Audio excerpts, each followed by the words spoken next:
This is Memorial Weekend, and we need to pay some attention to that.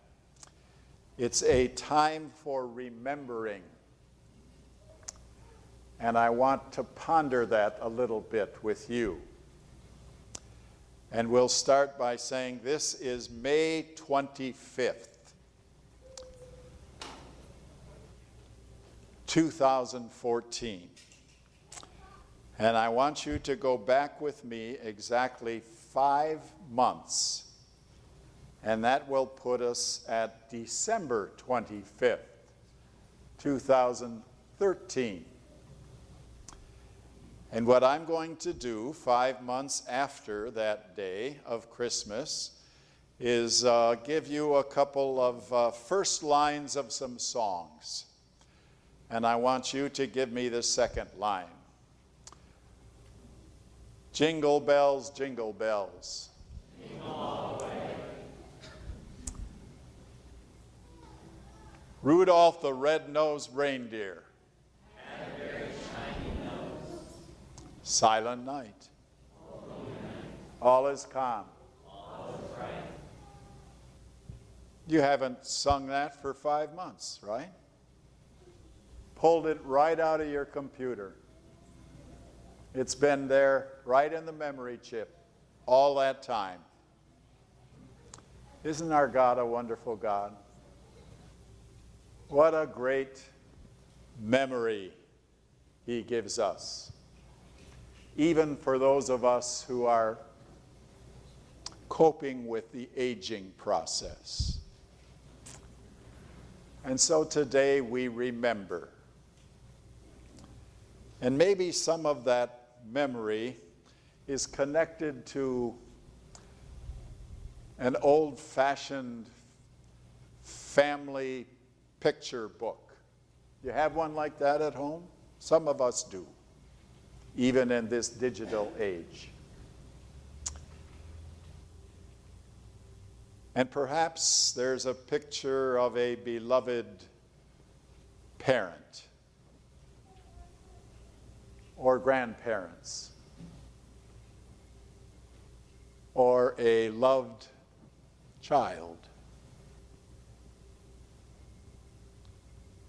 or a dear friend, or even the family pet. Those are the kind of memories that bring a tear to the eye.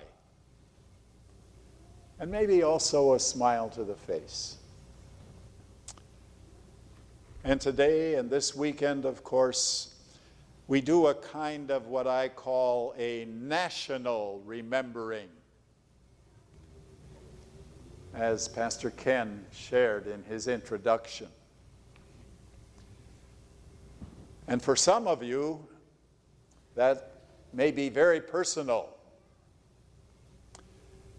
Might take you back to memories of war and battle and wounded warriors and fallen comrades. Yesterday, I usually go out in the morning and put the neighbor's newspaper up right close to their garage door. Do that for some friends across the street and for our neighbor in the duplex that we share. He was out on the driveway, gave me a cheery good morning. He had a big box in his hand full of little American flags. And he was telling me that he was in the process of beginning his visit to various and sundry small cemeteries in Oviedo. And he was going to plant a flag at every grave of someone who had served and worn the uniforms of our blessed United States of America. It reminded me of the sacrifices which have been made by literally millions so that you and I can continue to cherish the freedom which we have in this nation. And we are exceedingly grateful for those sacrifices. I think that there is also a spiritual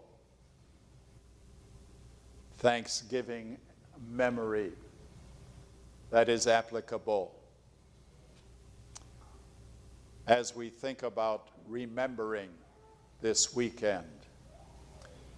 And that is the memory of the one who freed us from the bondage of sin.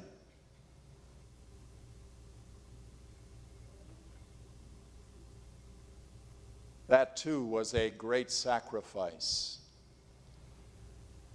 It wasn't the payment of some bags of gold or silver or even bonds or stocks. It was the payment of his blood and his life. Sin ties us up. Sin chains us. And we have various ways, humanly speaking, of trying to deal with that. All of us, I think I can say that. Sometimes we rationalize. Ever said everybody's doing it? As though that makes it okay? Or, I've been working my tail off, and I'm just going to blow it all and have a little fun. Or sometimes we project. Ever said, my brother made me do it? I guess if you have a brother. Or my sister made me do it. Or my friends made me do it. And so we project. Or sometimes I think we even try to forget. Because remembering is painful. Who wants to remember that we have failed our God, or failed our family, or even failed ourselves? Those are painful memories, and they're often associated with guilt. Thought occurred to me that it would be so nice if we could just take care of all that pain and that sin and that guilt by hitting delete on the computer. You and I know that doesn't work, but there is a much better way, a very much better way. Get down on our knees, look in the mirror, acknowledge our guilt, confess our sin, and take it where? To the cross. And when you're there, I want you to hear Jesus. Father, forgive them. They know not what they do. And I'll add something that I think is also scriptural. Father, forgive them even when they know what they're doing. And he does. He forgives. And he forgives. And he forgives.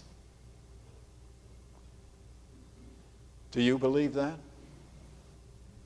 Do you believe that Jesus Christ is the Son of God, who shed his blood and gave his life for you?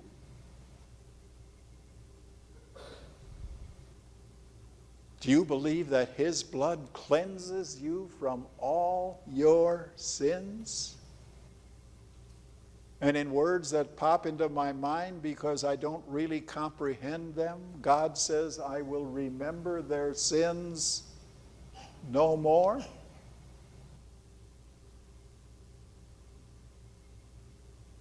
An affirmative answer to my questions is the guarantee that the Spirit of God lives in you. Let me share that verse again. I will ask the Father, and he will give you another counselor to be with you forever, the Spirit of truth. Jesus said the world cannot accept him because the world doesn't know him, doesn't understand him. And I'll digress here for a moment. I visited Lou Birchfield, our staff member who had knee replacement, and she and I were talking about various and sundry things. And somehow the name Tim Tebow came up. And what popped into my mind was, the world doesn't understand Tim Tebow. The world doesn't know that he is filled with the Spirit of God and the love of Jesus. And it doesn't know how to deal with that. And that's what Jesus was saying to the disciples. The world doesn't accept or know or understand the Spirit, but he lives in you because the Spirit is the one who creates and generates the faith which you have in Jesus Christ. In our Lutheran Catechism, we say, I can't by my own reason or strength believe in him, but the Holy Spirit has called me by the gospel, the good news of Jesus Christ. And then there's another verse. Perhaps it's on PowerPoint, I don't know. But here it is. The Holy Spirit, the counselor, whom the Father will send in my name, he will teach you all things, and he will remind you, that is, bring to your remembrance, everything I have said to you. That's the work of the Holy Spirit. The comforter, the counselor, to teach and remind us.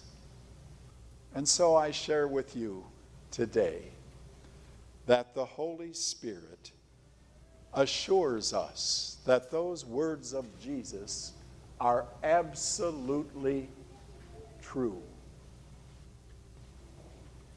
And what he prompts me to say to you today is that each one of you, as a believer in Christ, is a precious, beloved, forgiven child of the Heavenly Father.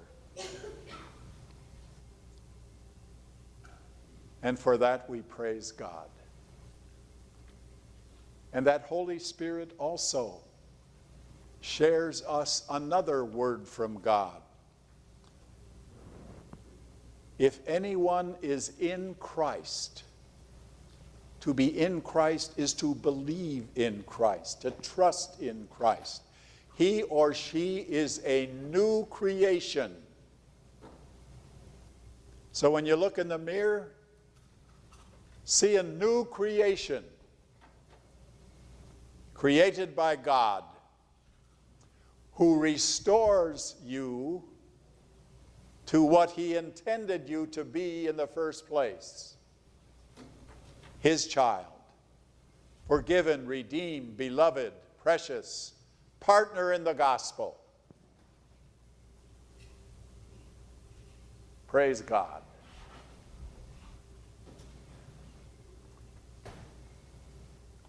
That restored life is one in which the Spirit continuously empowers us to say to our Heavenly Father,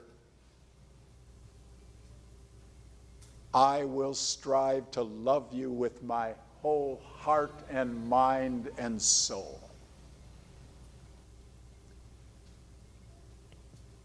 And in that life that I have in Christ, my life as a new creation, I will endeavor and strive to share that love of Christ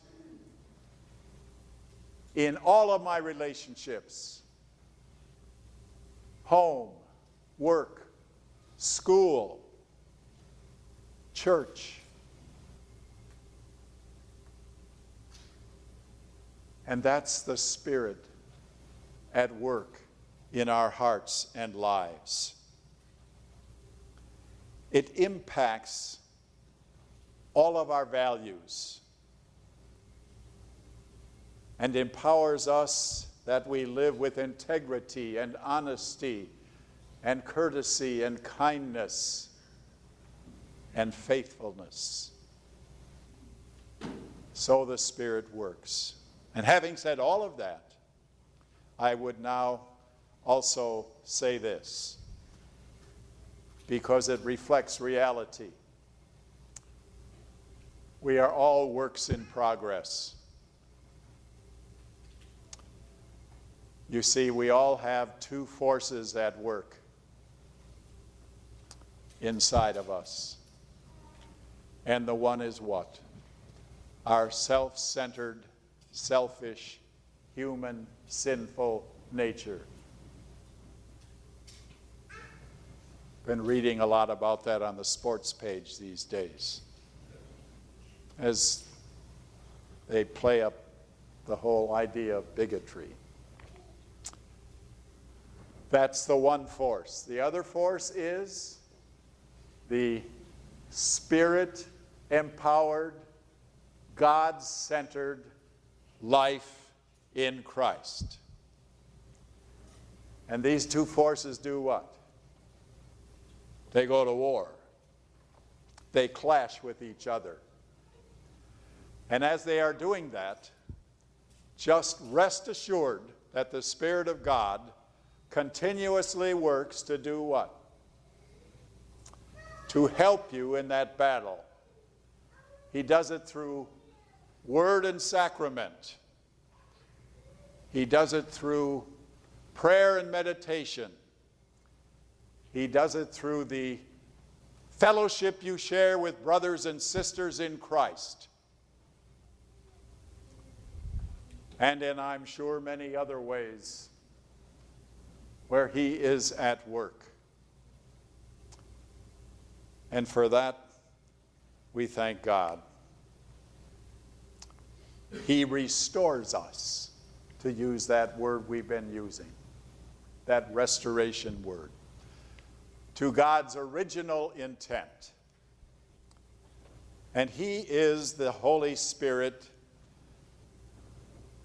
God's answer to the prayer of the psalmist in Psalm 51.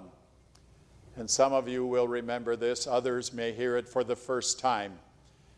As the psalmist comes to God and pleads with him, "Restore to me," he says, "the joy of your salvation." And that's the work of the Holy Spirit. It's a joy which is deep, deep down inside of us. And it's anchored in the life, death, and resurrection of Jesus Christ. And it's with us during the good days and the tough days of life. It's there. And ultimately, we will experience that joy in all of its fullness when we join Christ in that home that he is even now preparing for us. Praise God.